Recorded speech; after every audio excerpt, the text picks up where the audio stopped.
Hey guys, welcome back, and right now we're going to be continuing with the second part of the Saga of Tanya and Evil, the movie. So, without further ado, let's just get right into where we left off.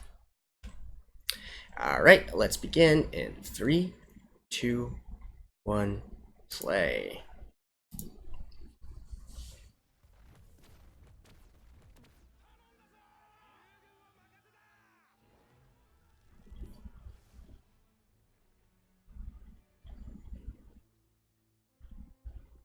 Is it a reference to Stalingrad or not?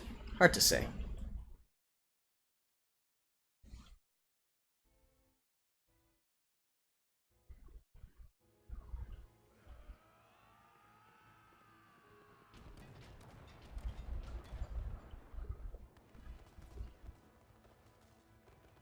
Oh?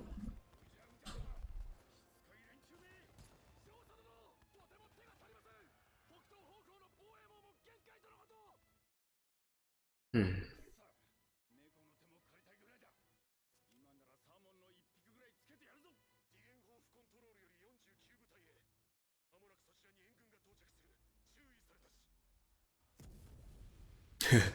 Already there.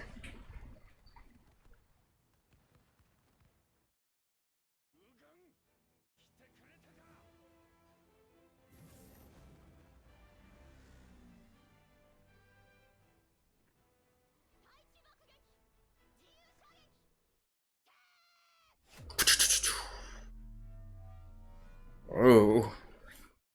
Aw, come on. That's where the animation budget is supposed to go.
I thought they were both...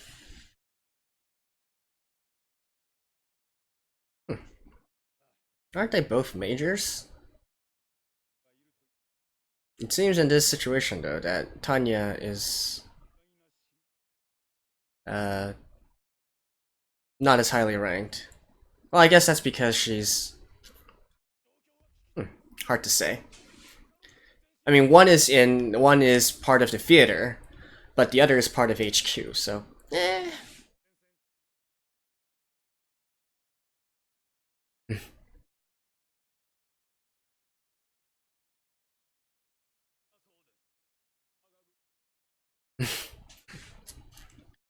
play the telephone.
Aren't you just part of the internal ministry?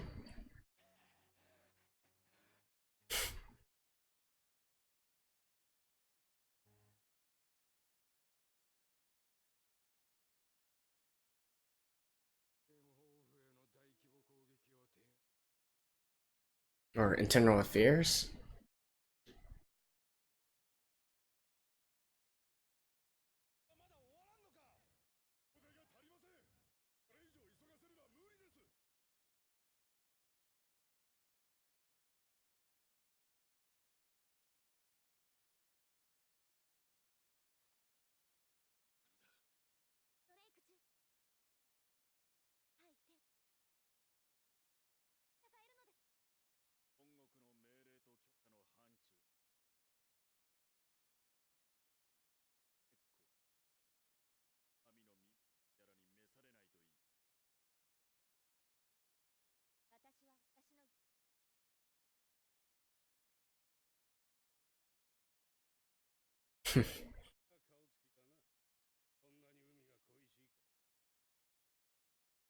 Actually, have we seen this guy before? I really can't remember if we have her before.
Alright.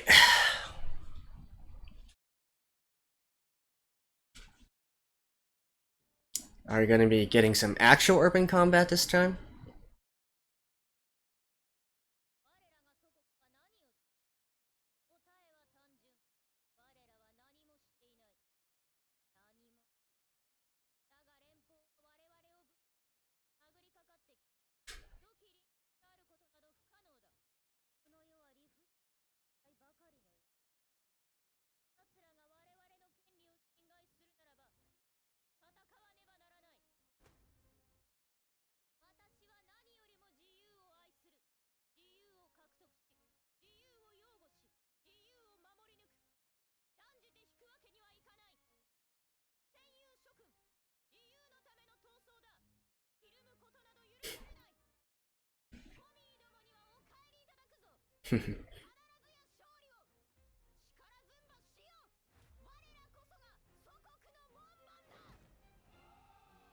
Oh.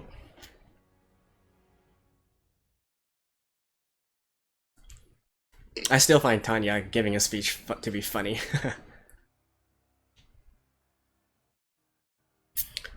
Hmm.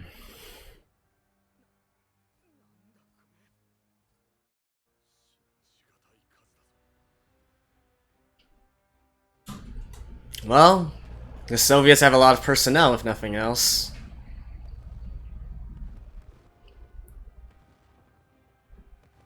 I believe that in any given time during the Eastern Front, the Soviets outnumbered the German soldiers by, 1 to 2. 2 to 1, I mean.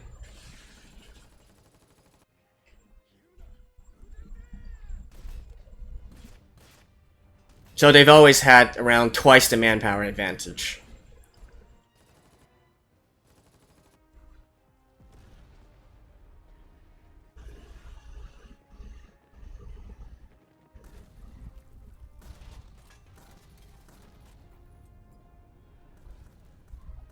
Hmm.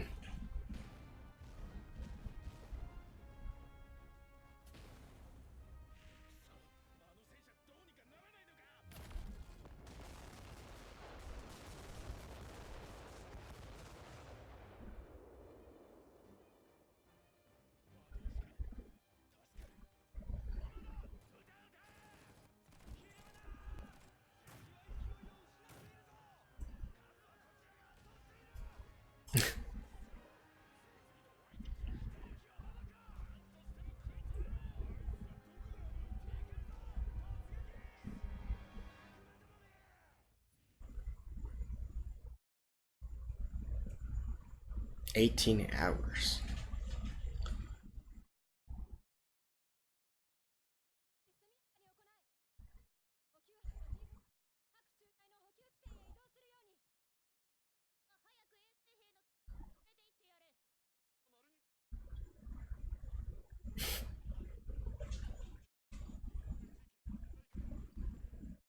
Wow.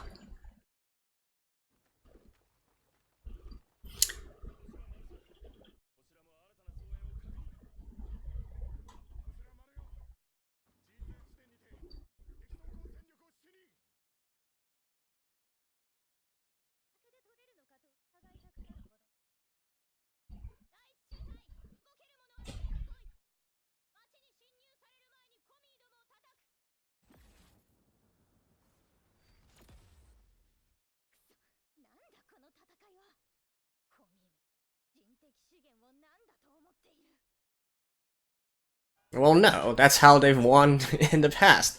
You know that, Tanya.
What's she going to do?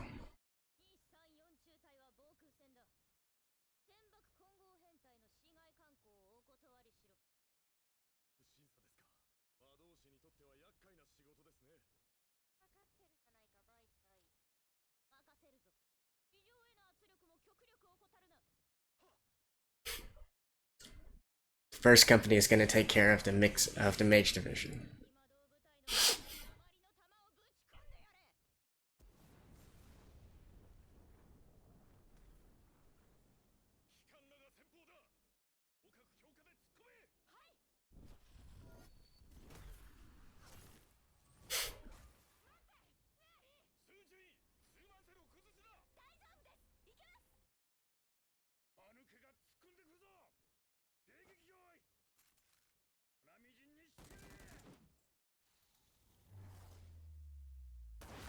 Man.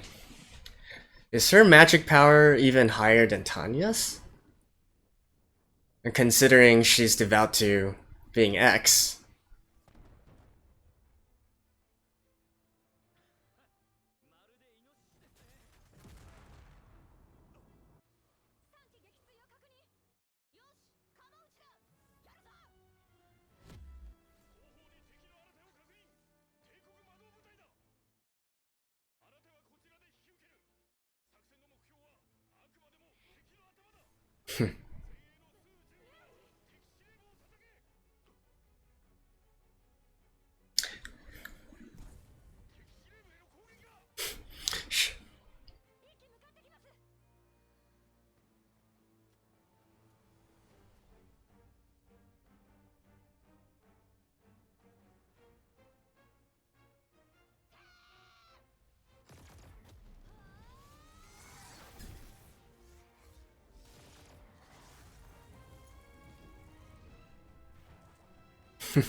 What the hell?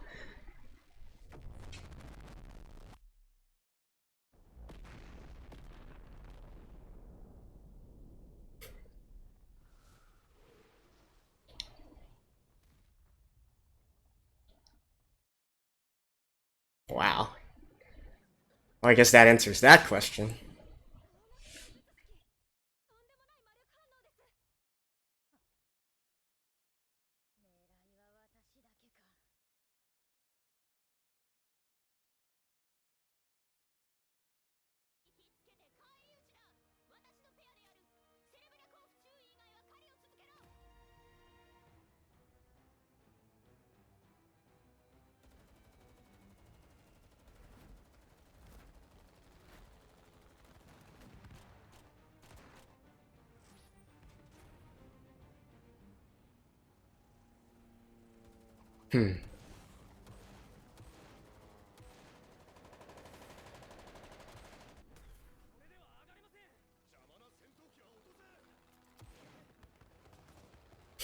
This is a mess.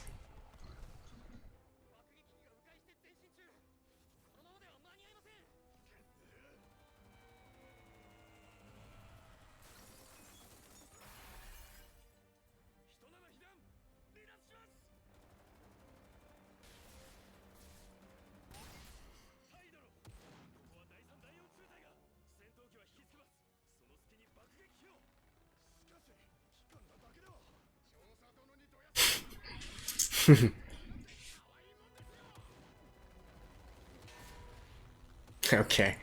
Yeah, they're more scared of Tanya than they are of dying.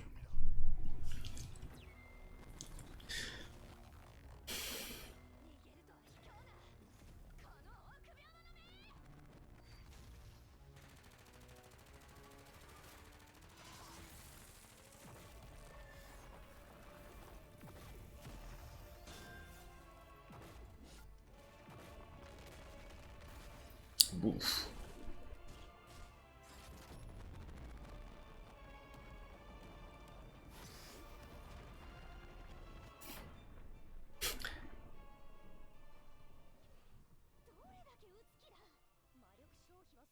You should lead her to like the enemy's, the Soviets' position and let her kill most of the people there.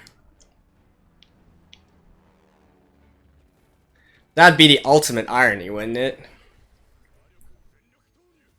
Like lead her onto the battlefield and let the collateral damage take care of the advancing foot soldiers, the ground forces.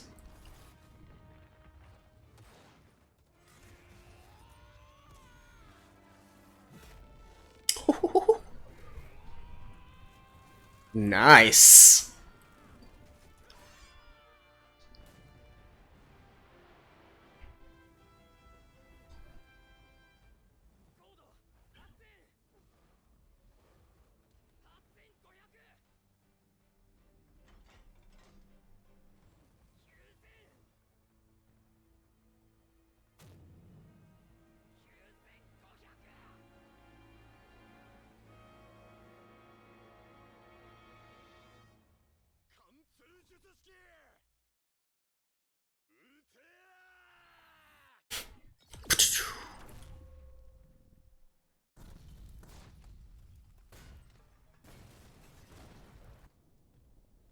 Only 4?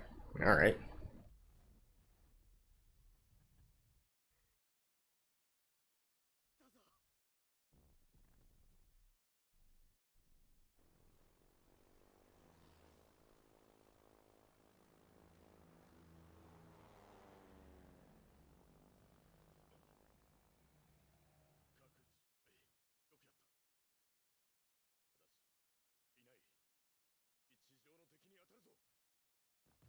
Where's the relief forces? Where's the reinforcements?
Hmm?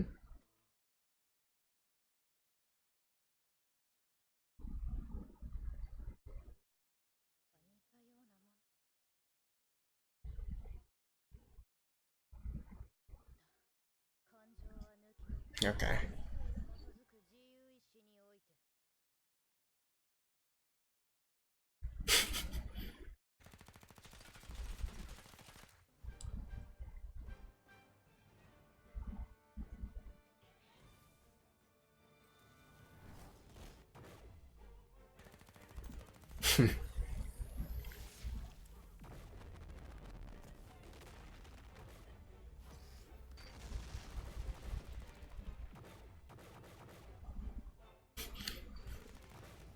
How are you gonna kill her, though?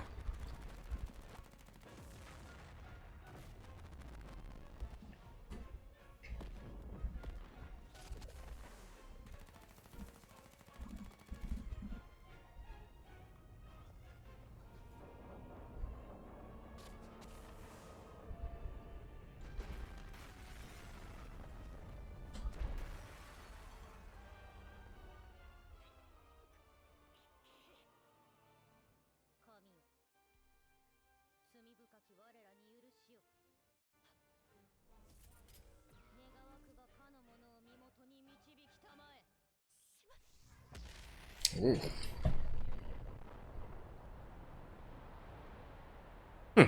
So being X is granting both of them powers?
So how's she gonna get out of the situation now?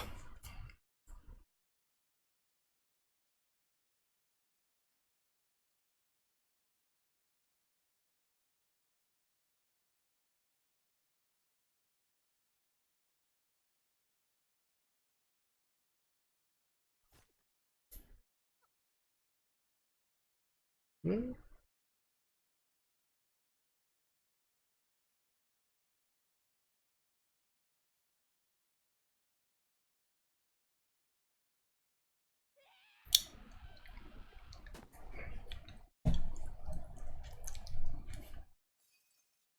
Thank you. About time.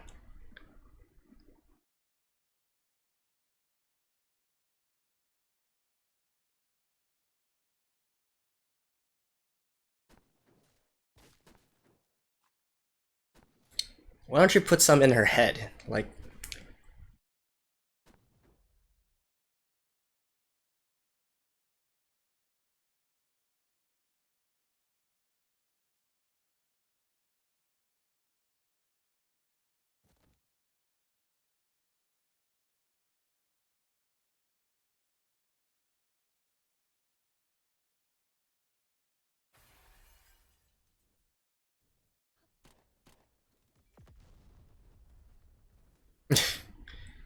of course.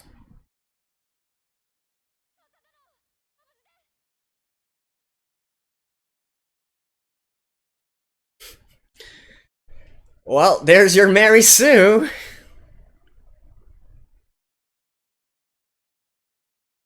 Yeah, you should.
That was definitely an unsatisfying conclusion to everything.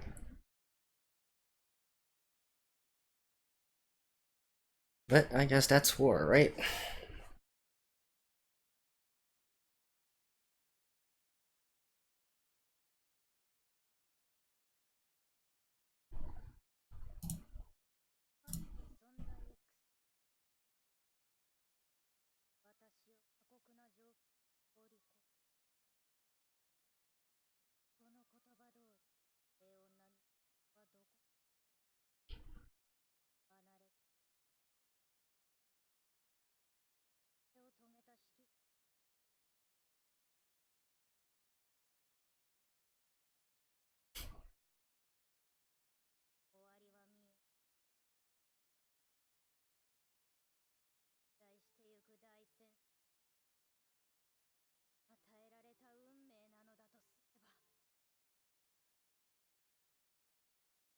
Then, 10 days after.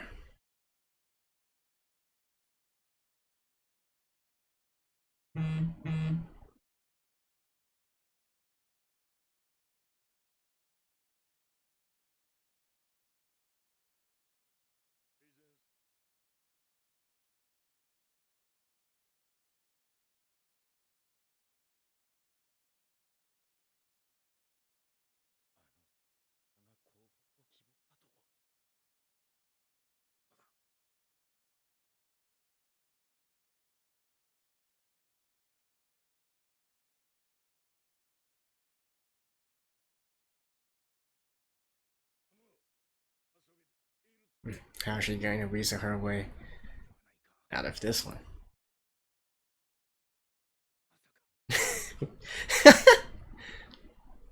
Rebellious face.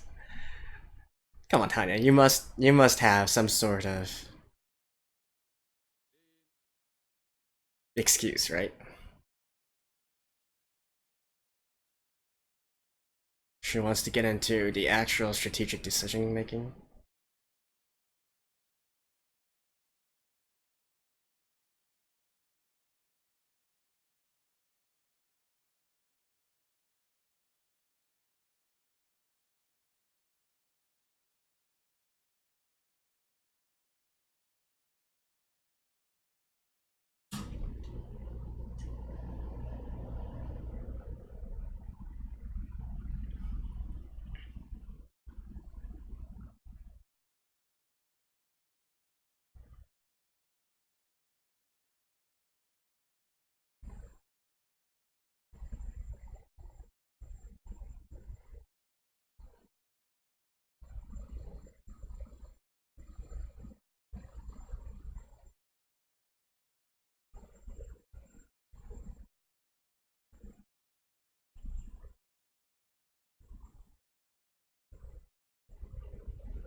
Really? As the head of strategic command?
Cold War?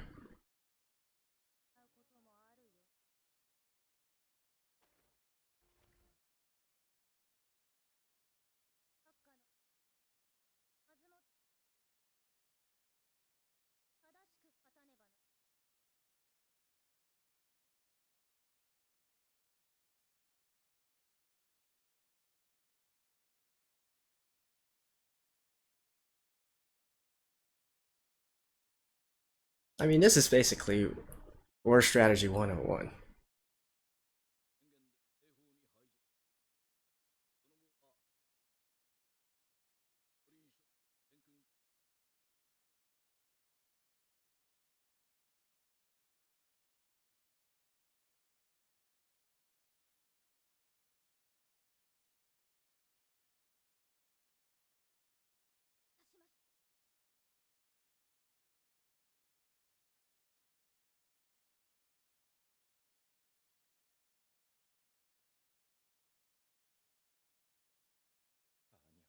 What is wrong with you, man?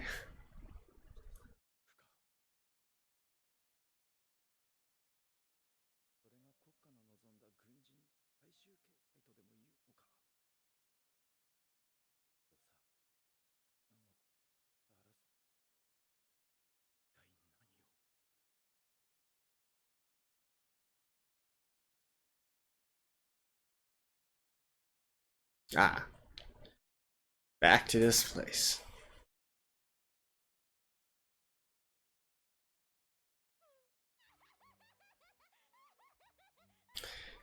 Okay, this is literally where being X is going to appear.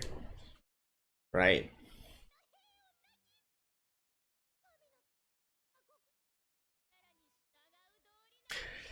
She seriously likes to gloat too much.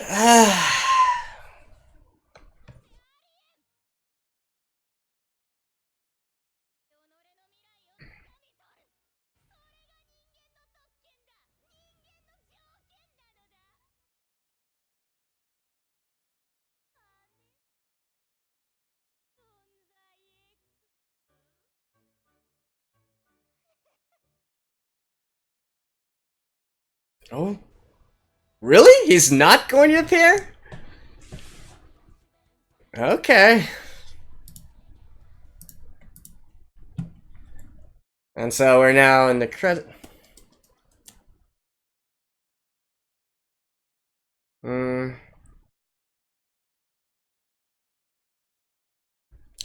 Well, I mean, it's the same song that we've heard before, so I'm going to skip ahead and see if there's anything after the credits, and if not, I'll see you guys in the review part.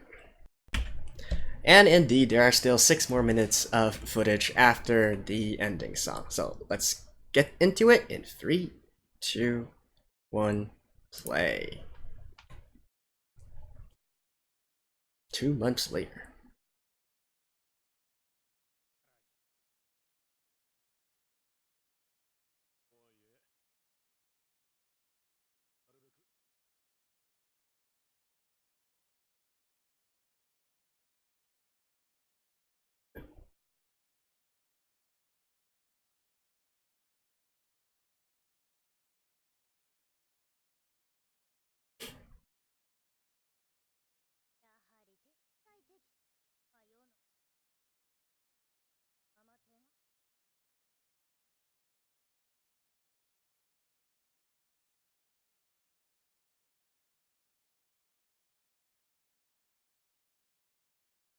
Okay.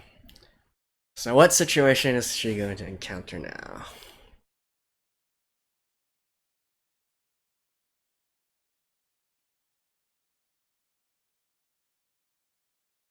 Oh, Lieutenant.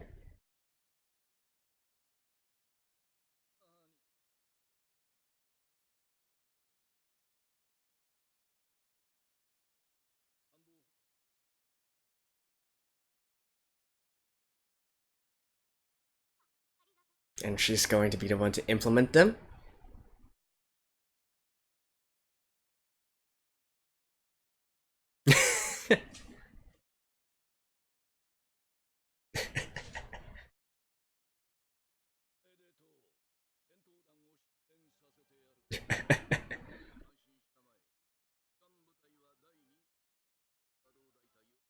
Okay.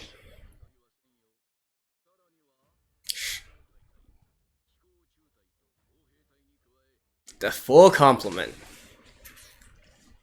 Actual battalion strength now.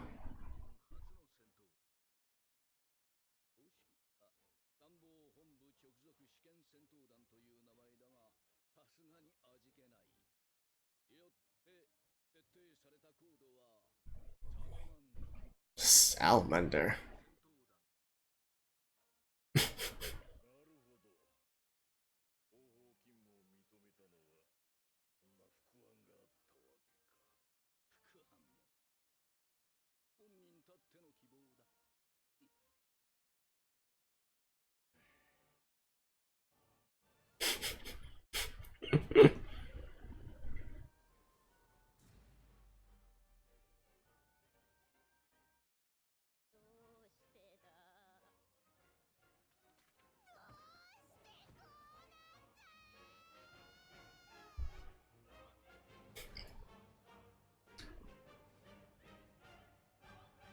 She's literally not going to get her way until she becomes, like, the head of the empire, right?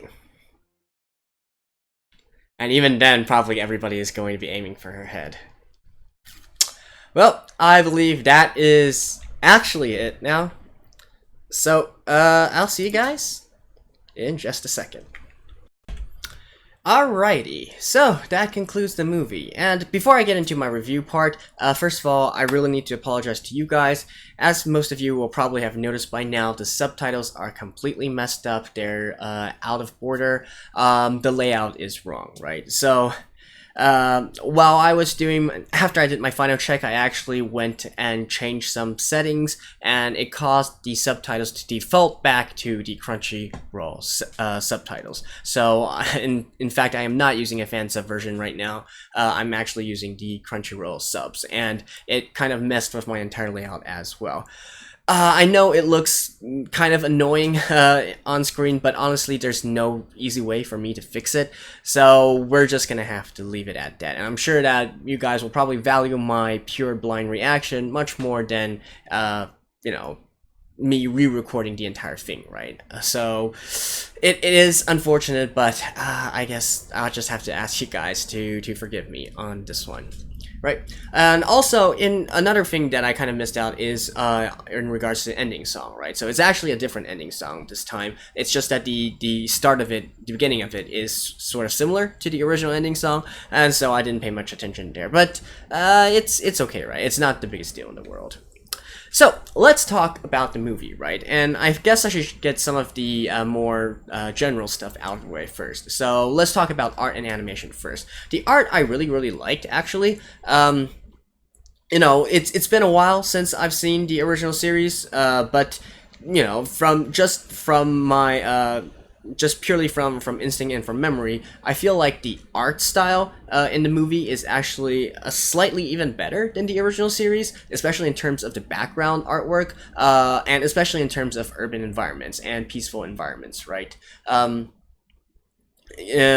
it definitely felt more vibrant in a way, and it just felt more beautiful. It's not by much, but when, you know, at the very beginning when they had that shot of the city, I thought that, hey, that looked pretty good, and it's not something that I specifically remember from the original series, so that was nice. The animation, of course, is pretty much on par with the original series. I might say that the consistency is a little bit better in terms of, you know, in terms of overall and between battle scenes and whatnot. The thing though is, I don't know, I feel like the spells, you know, the magic used didn't have as much an impact. You know, it didn't have as high a peak as there was in the original series. Now, you know, you might find that odd, right? Because a lot of large-scale magic was used in this one as well. But I feel like perhaps it's because of the difference in build-up. I just don't feel as epic as I was when I was watching the original series, right? In the original series, I clearly had moments where I thought to myself, wow, this looks really good. That looks epic, right? Whereas in this movie, I don't know.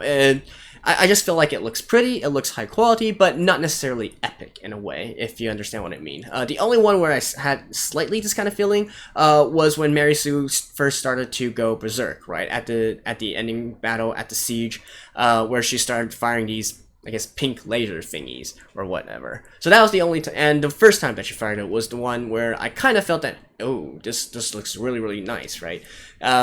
The rest were just high quality, right? So I'd say I might even, in terms of, you know, memorableness, I can't speak English today. I'd still give the edge slightly to the original series. Now the sound, you know, not really much to write about here, or talk about here. I mean, mostly still high quality as usual, and of course I always really enjoy the sounds of the battlefield, if you will, with the impact, the shells, and the bullets and whatnot. You know, I think again it's sort of on par with the original series. Nothing really stood out to me, but everything that should be there was there.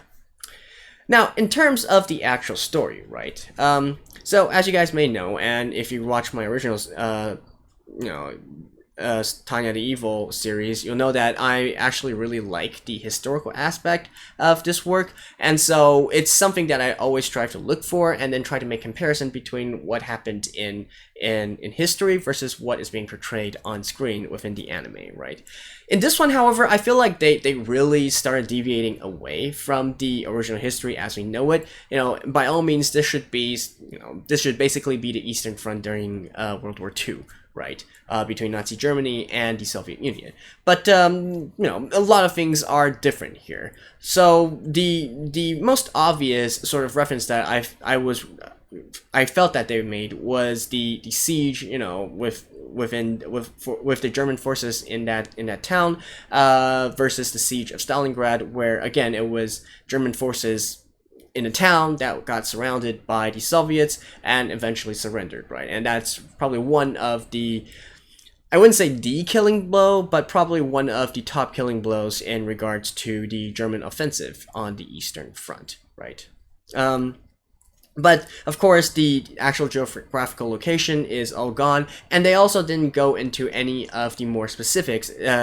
For instance, the Battle of Stalingrad, the Siege of Stalingrad happened because it turned into that situation where there was an entire army being encircled by Soviets on all sides due to what kind of steps led to that kind of decision, right? That is the interesting part about that. And here, even if this was sort of a reference, it's a very, very light one because they never really go into specifics as to why this situation happened in the first place, right? Like, why did those divisions get separated from the main army and were forced to fight a final stand at that place, right? Like, how did that happen? We're not really sure about that.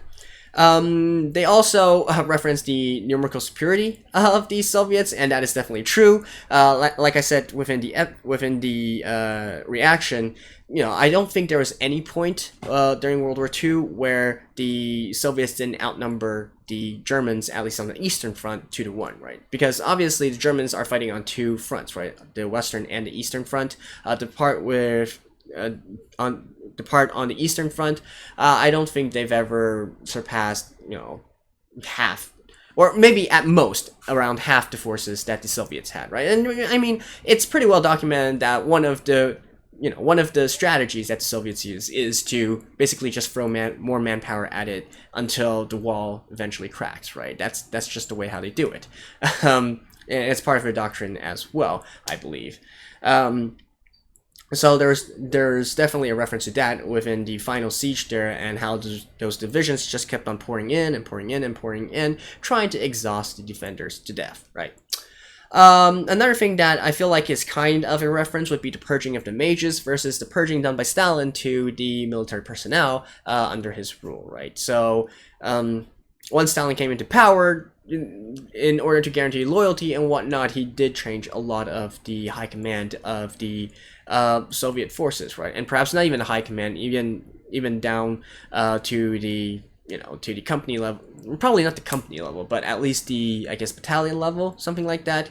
And maybe there's a parallel here as well. And by the way, the historical pure purging of the military by Stalin isn't entirely, I believe the jury is still out on this, but I don't think it's entirely spoken of in a negative sense, because a lot of those older generals or older military officers, even though they might have a lot of experience, it's outdated experience, right? And they're not as receptive to new ideas as the new people that Stalin promoted, basically. So I think that there's probably some sort of parallel there. It also kind of touched on the point of the Soviets having political officers attached to their units, the commissars, which we see here in action, how the people on the front line, through this game of telephone, basically, by the time the information from the front line gets into those of the high-ranking party officials, the Politburo, those kind of people, it turns into a completely different message, right? And this is actually a well-documented process of the Soviets as well, of the USSR. So, there's definitely precedence for this. Does that happen as prominently within the armed forces? Don't really know. The examples I do know of all pertain to the nation as a whole, such as in production quotas and whatnot. But it's a pretty easy logical leap to say that the military probably also has a similar problem as well. Other historical references, we did get the volunteers, right? So, volunteers from the United States or other supposedly neutral countries happened both in World War I and World War II. Funnily enough, mostly air wings as well, so it being mages kind of made sense in some kind of weird way. But it's definitely not that prominent of a thing. And even though there's volunteers, I feel like the bigger contribution that the United States especially did during the World War II was material production, right? This series didn't go into like the whole land lease or arsenal of democracy, I believe it's called. How United States is basically the factory for all the Allied forces and churning out, arms and munitions and tanks and yada yada yada, and to basically overwhelm the Nazis or the Axis powers through sheer material, for sheer production power. We didn't get into that, which is kind of sad, but it's whatever. So I think those were the most of the historical references within this movie. There's probably some more as well, but these are the big things that popped out to me. And the rest, if they're that hard to find, probably don't have that much of an impact anyways. In terms of the characters, right, I like to talk about two, and one is Tanya, one is Mary Sue. Let's talk about Mary Sue first, right? Because it's quite obvious to me that this is supposed to be a character we're not supposed to relate to, I should say. I mean, she's called Mary Sue, right? It means that whatever kind of ridiculous situation or impossible situation she gets into, she's going to survive it no matter what, even if it doesn't make any logical sense at all, right? And so it's basically just telling you, this is how the character is, just take it as it is, don't question it too much, right? Because obviously there's lots of things you can question here, right? Such as at the very end with the final confrontation between Tanya and Mary Sue, how did Mary Sue not die already, right? And even more to the point, why did Tanya first open with a knife to the back when she had the gun on her and she could have shot her from behind at any time, right? Like, what's the logic there? And at that kind of distance, and you're not aiming for the head, you're aiming for the chest and whatnot, another baffable decision. Not to mention that why Mary Sue is actually still alive when she took so many bullets in her upper torso, that is also a mystery. Probably some divine intervention, I'm guessing. But yeah, she's a Mary Sue, right? So that's basically what's supposed to happen. And I think it's kind of brilliant that the author did it this way, because, as much as we want to shake our fist at Mary Sue and go like, what in the world is this? The author has already said this is a Mary Sue, so you need to accept it for as it is. So I thought that was a pretty clever way of doing things, even though it kind of makes me really, really want to punch her in the face, right? So yeah, that's Mary Sue. And, of course, how come she's being rescued in the nick of time? In fact, why does her commanding officer actually have anything to do with her, right? Like, honestly, if that commanding officer was more of a hardliner, she would be basically court-martialed or discharged already, just based on her actions in Moscow alone, where she's directly disobeying officer orders, right? So, meh. In terms of Tanya, not really much character development, which I'll get a little bit later, but we already knew that she was kind of a flawed person, even though she's initially presented as this rational, pragmatic being. She's also prone to emotional outbursts. She doesn't necessarily do things in the most efficient way. She sometimes let her emotions cloud her judgment and whatnot. And so I guess in this movie, it was sort of emphasized a little bit more, although I don't think that there was any major difference between what was shown here versus what was originally in the seasonal anime, right? And of course, Tanya still likes to gloat, and every time she gloats, something bad happens to her. So it's part of a running gag right now, I'm guessing. And speaking of the gloating, I was really surprised that Being X did not make an appearance within this movie. Like, there was literally like 2 or 3 different scenes where it would have been perfect for Being X to come down, right? And I especially thought that there was going to be an appearance from Being X, considering that Mary Sue is also praying to God, and that's how she gets her powers, right? Although whether or not the god that she prays to is actually Being X, that remains to be seen. It could be, a deity turf war of some sort, where they're each backed by different deities. That could also be a possibility. Not really sure. And so, going forward, what's actually going to happen here, right? I feel like the speech that Tanya made at the very end there was sort of deja vu, right? How they really shouldn't fight a war of attrition, and they need to make sure that, at the end of the war, there's still going to be people who are going to be enjoying the spoils of war, right? Nobody wants a country to be completely wiped out, and so on and so forth. So, not really much of a surprise of a speech there. So yeah, and I feel like the method that this series is going to go, mind you, I'm going into this blind, I have not read the light novels before. I feel like the only way to actually, step towards Tanya's goal of achieving true freedom is that she's going to have to get into higher and higher positions herself, perhaps even getting into the political side and really deciding on matters of the national level. And hey, who knows, maybe she's eventually going to become emperor of the empire. You never know. Although by that time, I feel like the sort of life lesson, if you will, would be that even as she gradually grows in power and whatnot, there's always going to be something trying to stop her, or someone above her, or something like that. So she's never actually going to accomplish her goal of true freedom here. But we'll see, right? This is pure speculation from me right now. So overall, what did I think of the movie, right? So it's good. It's nice. I would say, though, that personally I kind of prefer the original seasonal anime a little bit more, mostly because of the character development issues, right? Like, the plot, the story itself is fine. And also, secondly, because of the historical references, right? As I already said, I really like this sort of historical tie-in that this anime does. I like to look up the references. I like to look up the discrepancies between fact and fiction. Not really much of that to do here, so it definitely lowered my enjoyment by a little bit. And second of all is in regards to character development, right? So again, Tanya here, we already knew she had this kind of personality. It was maybe just not as emphasized. So, not really much has changed here. Maybe in terms of interpersonal relationships, she's a little bit less harsh on her unit now, probably because they've gotten to know each other a little bit better, but not really. There's no really huge character development or character interaction development from Tanya, right? There was this scene where Tanya was asking Victoria in regards to her past, so she is probably indeed Russian, she's probably indeed Russian, or at least Ukrainian, or somewhere from there, right? And I thought they were going to have like a heart-to-heart or something there, but nothing really happened. So not really much happens in the character development arc. I feel like part of the appeal of the original series was that we're eventually presented with this kind of Tanya, and then as time grew on, we through her actions, we start to learn more and more about her. And here, I don't think we learn anything new about her, if that makes sense.